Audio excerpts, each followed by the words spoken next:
ఏంటి ఈ రాత్రి వర్షం నిశ్శబ్దంగా పడుతుంది? నేను ఎగరలేకపోతున్నాను.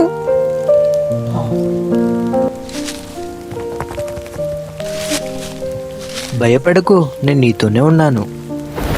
వర్షం ఎక్కువ కావడంతో ఇద్దరు ఒకరికొకరు తోడుగా ఉన్నారు. ఈ వర్షం వేరుగా ఉంది, అవునా? కొన్నిసార్లు మన బాధను ప్రకృతి కూడా గుర్తిస్తుంది. నా రెక్కలకు బలం వస్తుంది. నేను ఎగరగలుగుతున్నా. భలేగా ఉందే.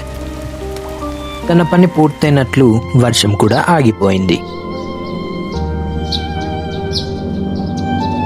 నువ్వు నాకు తోడుగా ఉన్నావు. దయ ఉన్న చోట అద్భుతం జరుగుతుంది.